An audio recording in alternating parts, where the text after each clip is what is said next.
ውድ ተመልካቾቻችን አሁን የደረሰን ሰበር ዜና አለ።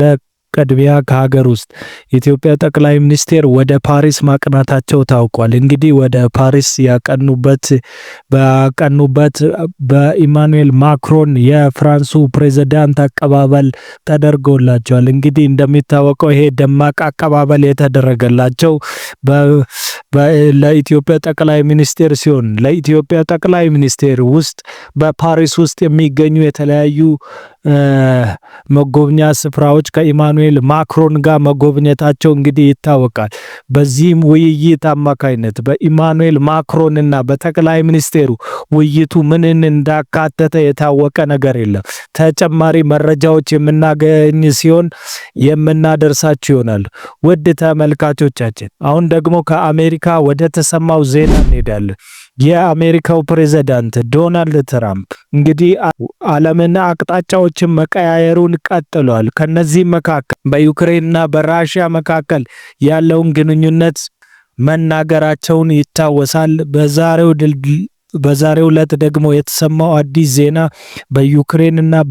በዩክሬንና ራሽያ ሌላ በኢራንና በአሜሪካ መካከል ድርድሩ እንደቀጠለ ይገኛል። ይህ ድርድር ወደ ዩራኒየም ማበልጸግ ኢራን ትሸጋገራለች ወይም አይትሸጋገርም የሚለውን የሚወስን ይሆናል። እንግዲህ እንደሚታወቀው በኢራንና በአሜሪካ መካከል ከፍተኛ የሆነ የሀሳብ ልዩነት እንደነበረ ይታወቃል። አሁን የሀሳብ ልዩነቱ እጅግ ወደ ጠበበ እንደተመታ እንግዲህ እየተነገረ ይገኛል።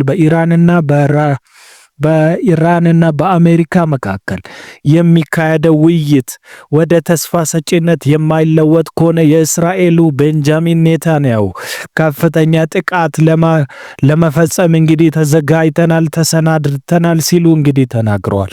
ይህንን በተመለከተ ኔታንያሁ ሲናገሩ ኢራን መቼም ቢሆን ኒኩለር ማብለያ እንደማይኖራት እንግዲህ እየተነገረ ይገኛል። ይህን ኒኩለር ማብለያ የምታበለጽግ ከሆነ ከፍተኛ ድብደባ ለመፈጸም እንግዲህ እየተዘጋጁ ይገኛሉ።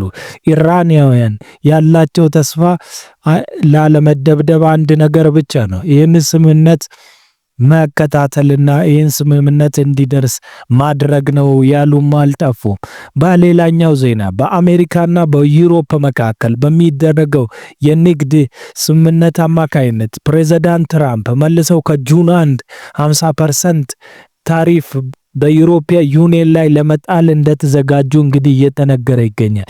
ይሄ 50% የታሪፍ ለመጣል የተዘጋጁት አፕል ኩባንያ ከአሜሪካ ወደ አሜሪካ እንዲመለስ በተመለከተ ነው። የአፕል ኩባንያ ወደ አሜሪካ የማይመለስ ከሆነ ተጨማሪ ታሪፍ ይጥላሉ ሲሉ እንግዲህ የዘገቡም አይጠፉም። እንግዲህ በዚህ ዘገባቸው አፕል 50% ታሪፍ ሊያገኝ ይችላል። ምክንያቱ ደግሞ የአፕል ምርቶች የሆኑት ስልኮች ሁሉ የሚመረቱበት አሜሪካ ምድር ብቻ መሆን አለባቸው ሲሉ ትራምፕ እንግዲህ በአጽንኦት ተናግሯል። ይሄም ማያደርጉ ከሆነ እንግዲህ ትራምፕ ከፍተኛ የሆነ ማዕቀብ እንደሚጥል ተዘግቧል። በሌላው ዜና ትራምፕ አሜሪካ ውስጥ መድኃኒት ዋጋ መቀነስ አለበት ብለው በተደጋጋሚ ተነግሯል።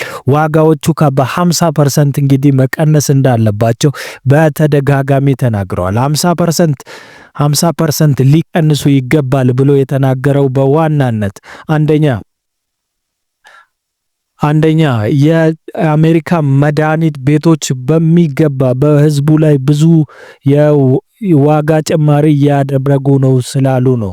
ይህን ተከትሎ ዶክተር ኦዝ የሚባለው የትራምፕ ዋና አማካሪ ይህንን ማታረግ ከሆነ እኔ ከስራ አባራለሁ በማለት ትራምፕ ዛቻቸውን ቀጥለዋል። ኩባንያዎቹ እንግዲህ የመድኃኒት ዋጋ ይቀንሳሉ ወይም አይቀንሱም የሚለው ዜና ይጠበቃል። ውድ ተመልካቾቻችን አሁን የደረሰንን ዜና ይህንን ተጨማሪ መረጃ የሚደርሱን ከሆነ የምናቀርብላችሁ ይሆናል። በሌላኛው ዜና ቅዱስ ጳውሎስ ሆስፒታል ወይም ደግሞ በኢትዮጵያ ዝነኛና ታዋቂው ሆስፒታል ለብዙዎች ዶክተሮች መመረቻ የሆነ ሆስፒታል እንግዲህ ብዙ ዶክተሮችን ማባረሩን ተከትሎ የጤና ሚኒስቴር መግለጫ መስጠቱ ይታወቃል።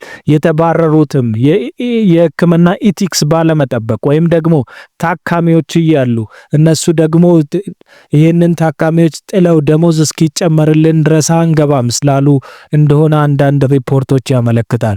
በዚህም 1000 ሰው እንደተባረረ እንግዲህ ታውቋል። ውድ ተመልካቾቻችን በዚህ ዙሪያ የሚኖሩ ተጨማሪ መረጃዎች ሲኖሩ የምናደርሳችሁ ይሆናል። የመረጃ ምንጫችን እንግዲህ ከታማኝ መረጃ መሆኑ ይታወቃል። ስላዳመጣችሁ እናመሰግናለን። ይህን ቻናል ሰብስክራይብ፣ ሼር ማድረግ እንዳይዘነጉ።